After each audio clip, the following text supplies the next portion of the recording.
ज्योतिष kitchen and रेसिपीमध्ये आपल्या सगळ्यांचे मी अगदी खूप खूप मनापासून स्वागत करते. इथे मी मांदेली घेतली आहेत आणि मस्त मांदेली कुरकुरीत अशी मांदेली फ्राय करणार आहे. इथे कोलंबी घेतली आहेत. हे कोलंबीचं मी ग्रेव्ही बनवणार आहे. कांदा टोमॅटोमध्ये कुठचेही वाटण वगैरे न करता छान होते याची ग्रेव्ही. तर मी पहिलं हे मांदेली साफ करून घेते आणि नंतर ही कोलंबी साफ करणार आहे. कोलंबी थोडं मी बाजूला ठेवते. मांदेलीचं सार पण छान होतं आणि फ्राय पण चांगले वाटतात असे कुरकुरीत आणि झटपट होतात. असं जास्त वेळ पण नाही लागत. हे मांदेलीची घाण पण लगेच निघते. असं हे वरचं थोडंसं काढून घेते. असे तिखट डाळ असेल, पिठी भात आणि त्याच्याबरोबर मांदेली फ्राय मस्त वाटतं. असं इथे ना मी आता सर्व मांदेली पहिलं साफ करून घेते, नंतर मी कोलंबी साफ करायला घेते. हे मांदेली साफ करायला पण काय जास्त वेळ लागत नाही. इथे मांदेली साफ करून घेतली आहेत, धुतली नाहीत अजून. आता ही बाजूला ठेवते आणि मी कोलंबी साफ करायला घेते. इथे कोलंबी मस्त मोठी मोठी आहे तशी, इथेच बाजूला ठेवते मी. त्याचे धागे पण काढायचे आहेत, नंतर काढते. पहिलं मी आधी साफ करून घेते कोलंबी. अशीच मी आता साफ करते आणि दोन्ही मच्छी धुवून घेते. मी मांदेली पण धुवून घेते आणि कोलंबी पण धुवून घेते साफ करून. इथे मांदेली साफ केली आणि स्वच्छ धुवून घेतली आणि ते कोलंबी पण पहिले किती वाटत होती, आता साफ करून किती एका माणसाची झाली. ती एका माणसाला होईल एवढीच, खूप कमी होते ना साफ केल्यावर. आणि स्वच्छ धुवून घेतले. याचे धागे पण मी काढून घेतले. तर सगळ्यात पहिलं मी हे थोडं बाजूला करते आणि याला मसाला लावून घेते. मांदेली फ्राय करायसाठी सगळ्यात पहिलं मीठ घालते. मांदेली मच्छी आहे ना, पटकन होते. अशी सार असेल किंवा फ्राय करायची असेल तर जास्त वेळ पण नाही लागत. आलं लसूण पेस्ट घालते अर्धा चमचा. थोडीशी हळद घालून घेतली. आपली लाल तिखट आहे, तिखट आवडीप्रमाणे घ्यायचं. 1 चमचा घातलंय. मासे कसे जरा तिखट मिखटच बरे वाटतात खायला ना, त्याच्यामुळे मी थोडं तिखटच करते. आगोळ घेतलाय, तो पण घालून घेते 1 चमचाभर आणि मिक्स करून घेते. हाताने मिक्स केलं तरी चालेल, पण मी आता असेच करते. असं पण लागलं जातं व्यवस्थित. असं सवय आहे ना करायची असे, किंवा चमच्याने केलं ना तरी चालेल. व्यवस्थित असं मिक्स करून घेतलं. थोडंसं धना पावडर घालून घेते मी. घालायची तर घाल, नाही घातलं तरी चालते. असे थोडी घालते आणि परत एकदा मिक्स करून घेते. त्याला मीठ वगैरे लागायला पण काही जास्त वेळ नाही लागत. हे आता मी बाजूला ठेवते, झाकण ठेवते. आणि आता कोलंबी घेते. कोलंबीला पण थोडीशी मी आलं लसूण पेस्ट घातली, 1/2 चमचा एवढी घातली. नंतर आपल्याला घालायचीच आहे परत. आणि थोडीशी हळद घालते करते आणि झाकण लावून मी थोड्या वेळासाठी ठेवत देते. तोपर्यंत बाकीची तयारी करते ग्रेव्हीची आणि मांदेली फ्रायची. हे आता थोड्या वेळासाठी ठेवते मी. इथे मी कोलंबीची ग्रेव्ही बनवायला घेते. त्यासाठी मी गॅसवर भांडं ठेवलंय आणि तेल घालून घेते. आपली कोलंबी थोडीशीच आहे, त्याप्रमाणे तेल घालायचं. इथे 2 चमचे एवढं तेल घालून घेतलं. इथे तेल गरम झालं, त्यामध्ये मी हे 2 मोठे कांदे होते ते चिरून घेतले. बारीक असा कांदा कापून घेतलाय.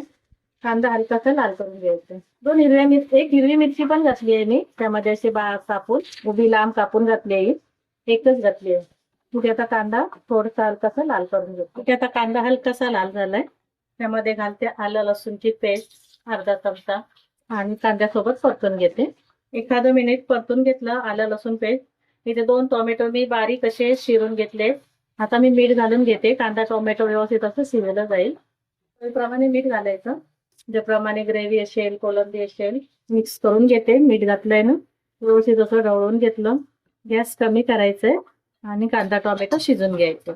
इथे झाकण ठेवते, कांदा टोमॅटो शिजून घेते. इथे टोमॅटो घातलं आणि शिजत ठेवलेला. टोमॅटो शिजला गेलाय, मऊ झालाय. असं मसाले घालून घेते. हळद घालते थोडीशी, आपण कोलंबी मध्ये पण घातलेली. इथे मालवणी मसाला घातला ना तरी चालेल, पण मी इथे आता लाल तिखटच घालते. अंदाजाने तिखट आवडीप्रमाणे घ्यायचं. मी इथे 1 चमचा घातलाय. धना पावडर ती घालून घेतली. थोडीशी कोथिंबीर घालते. परत एकदा मिक्स करून घेते. मसाले घातले, व्यवस्थित असं मिक्स करून घेते आणि 1 मिनिट फक्त आता झाकण ठेवून मसाले शिजून घ्यायचे. 1 मिनिट झाकण ठेवते आणि शिजून घेते मसाले घातल्यावर. ते मसाले घालून झाकण ठेवून शिजत ठेवलेलं आणि 1 ते 2 मिनिटं ठेवलं तरी चालेल.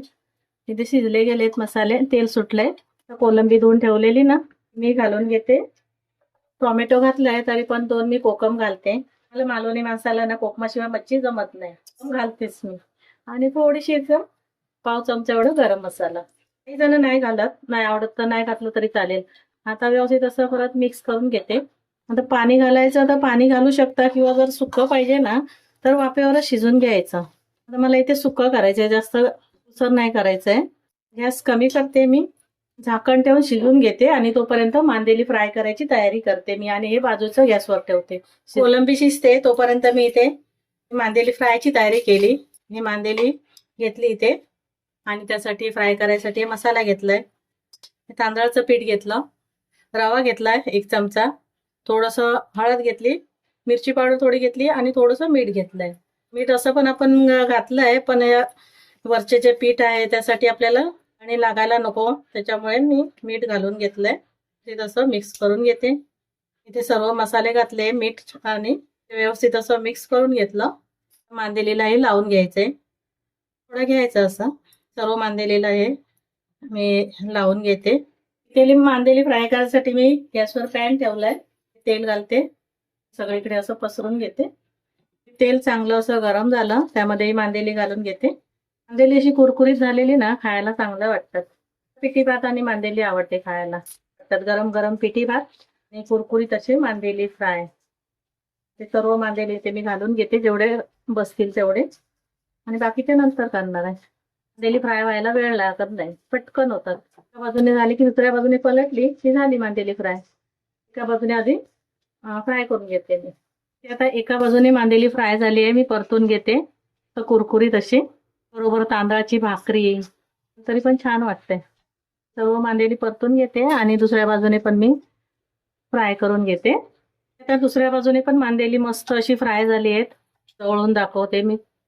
आणि आता बाकी सर्व मांदेली मी अशीच फ्राय करून घेते आणि तोपर्यंत मी पण शिजली गेली आहे. मांदेली मी सर्व फ्राय करून घेते.